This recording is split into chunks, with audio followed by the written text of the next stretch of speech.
Hello students, welcome to our study 0.2তে সবাইকে স্বাগত। আর যারা চ্যানেলটিকে সাবস্ক্রাইব করেনি অবশ্যই চ্যানেলটিকে সাবস্ক্রাইব করে বেল আইকনটি প্রেস করে দিও। আজকে আমি তোমাদেরকে যে বিষয় নিয়ে কথা বলতে এসেছি সেটা খুবই গুরুত্বপূর্ণ, মন দিয়ে শোনা দরকার, সত্যিই খুবই গুরুত্বপূর্ণ। যারা আমার টেলিগ্রাম চ্যানেলে জয়েন হওনি অবশ্যই টেলিগ্রাম চ্যানেলে জয়েন হয়ে যেও। দেখো, আমি তোমাদেরকে আজকে যে কথাগুলো বলবো সত্যিই খুবই ইম্পর্টেন্ট। ডাব্লিউপি কনস্টেবল সম্ভাব্য কবে হতে পারে, মানে প্রত্যেকটা ইউটিউবার এরকম বলেই যাচ্ছে যে কবে হতে পারে কবে হতে পারে। একটা জিনিস মাথায় রেখো, সবাইকে বলছি যারা ভিডিওটা দেখছো, ওবিসি কেস যেদিন মিটে যাবে সেই দিনকেই বা তারপর দিনকেই শুনতে পাবে কবে এক্সাম, একদম 100-200% শিওর।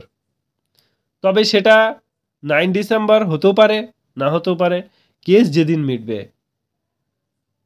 একটা জিনিস মাথায় রেখো, পড়াশোনা কিন্তু খামতি রেখো না, নিজের সর্বোচ্চটুকু দিয়ে চেষ্টা করো। কারণ যদি পড়তে হয় তাহলে সর্বোচ্চ দিয়ে পড়ো, আর যদি না পড়ো তাহলে একদমই ছেড়ে দাও।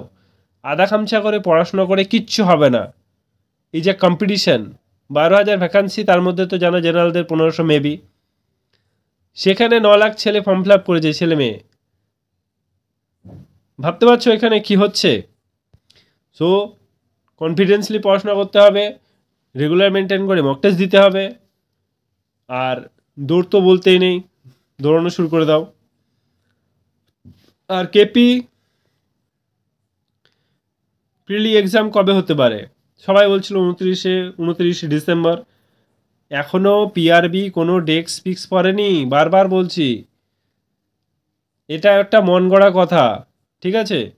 ওবিসি কেস না মিটলে কিচ্ছু হবে না। আর যারা গায়ে বাতাস লাগিয়ে ঘুরে বেড়াচ্ছ, বারবার বলছি পড়াশোনাটা ঠিকঠাক করো।